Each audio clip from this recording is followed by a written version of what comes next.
When it comes to sports, the wealthy have a different approach than most people. While average people watch the sport for entertainment, the wealthy are more interested in knowing about the sport so they can be savvy investors and boost their earnings. So let's take a look at 5 sports the wealthy are always watching. But before anything else, don't miss out on any video updates. Make sure to subscribe. Number 5. Horse racing. Dressage, show jumping, and vaulting are just a few of the many equestrian sports.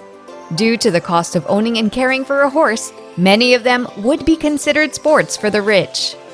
Horse racing, however, is the most popular due to its association with sports betting.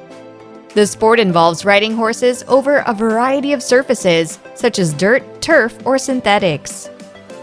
In the sporting industry, this aspect is well known for its luxury and value. Horse-related costs alone can range from $100,000 to $300,000. Horse racing has been associated with royalty for a long time, even before it was more widely available as an entertainment alternative. As you may know, it costs about $50,000 to purchase a thoroughbred horse and another $50,000 per year to feed and take care of it. While a few dollars can be bet on almost any horse, the wealthy don't bet on them. Instead, they buy them. As it turns out, owning and racing is much more profitable, albeit with glitches. In 2021, the prize pool at the Everest horse race in Sydney was $15 million, making it one of the richest races on turf in the world. Number 4. Automobile racing. We know that you're about to say you love watching Formula 1, and so do we. Auto racing has many different forms, including touring cars, production cars, stock cars, such as NASCAR, rally cars, drag cars, and, in the context of recent world events, simulation racing using digital platforms. Racing makes the adrenaline-seeking enthusiasts asking for more. While a race car is not an inexpensive investment, racing teams do make millions, if not billions of dollars in revenue annually, making their owners some of the wealthiest people in sports.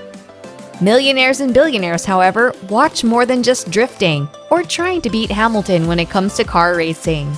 Instead, their interest lies in market research on the trend.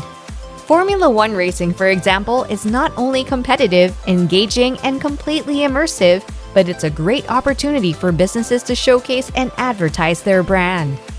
Just try to look closely at the banners on the cars and the suits next time you watch a race.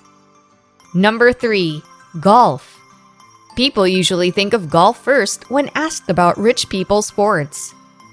Today, golfers play so many different types of games that it would be impossible to list them all, but stroke play, match play, and best ball scramble are some of the most popular. In 1764, the first 18-hole round of golf was played at St. Andrew's Golf Course in Scotland, where golf originated in the 15th century. In 1860, the first Open Championship took place in Ayrshire, Scotland. Golf is well known to the wealthy and involves the use of several clubs to hit the ball a variety of distances.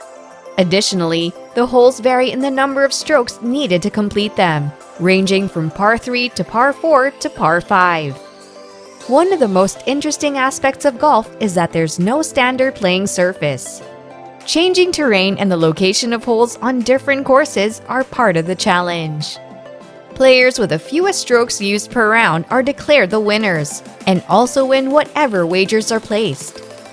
Golf is one of the top rich people sports because of the cost of clubs, balls, tees, gloves, green fees, aka access to the course, and the frustrations that come with it. Well, rich people problems. What can I say? Number 2. Polo. Prior to being discovered by Westerners sometime in the middle of the 19th century, polo was mainly played in Asia and India. The game spread quickly throughout Europe, and the first polo club in the United States was founded in New York in 1876. When we think of horse polo games, what comes to mind is majestic and extremely expensive. It's referred to as a sport of kings, and we can't do anything but agree. Due to its association with British royalty, the sport is also known as a gentleman's sport. However, some forms of the sport were played in Persia over 2,000 years ago. In Persia, which at the time was part of the Parthian Empire, polo was played for the first time. This means you might just guess how old it really is. Polo with horses began as a way to train cavalry units, but quickly became the national sport of Persia. Men and women both played together on mixed teams at the time, which was quite progressive for its period. Horses may require the most energy, as they often run more than 2 miles per match and are then given a well-deserved rest afterward. However, a player must master equitation and can only use the mallet in their right hand to hit the ball.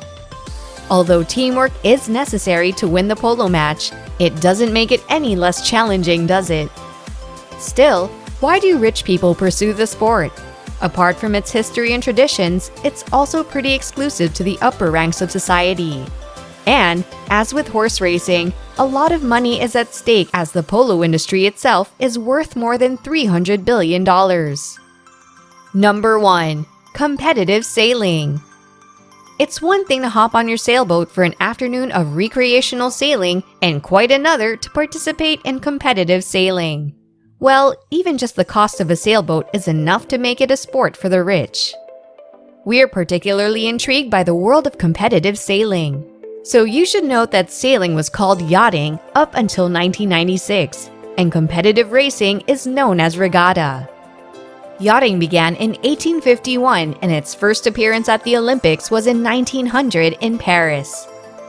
Although sailors have been sailing for thousands of years, it could be argued that competitions have been staged long before an international committee was formed to regulate the sport. Racing today has 3 main types: inshore coastal races, offshore races, and short course racing.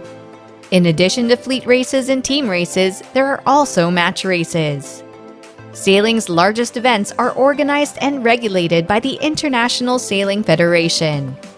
In addition, sailing has a unique characteristic of being largely self-regulated by its members. There's a perception that rich people's sports are expensive, but that's not always the case. There are many nonprofit organizations today that are striving to make sports more accessible to all. We hope you enjoyed learning about the top 5 sports rich people follow. Please let us know which of these sports you plan on playing in the near future. Comment below and let us know what you think. For more videos, make sure to drop a like and subscribe. That's it for now. Thanks for watching the video and see you next time.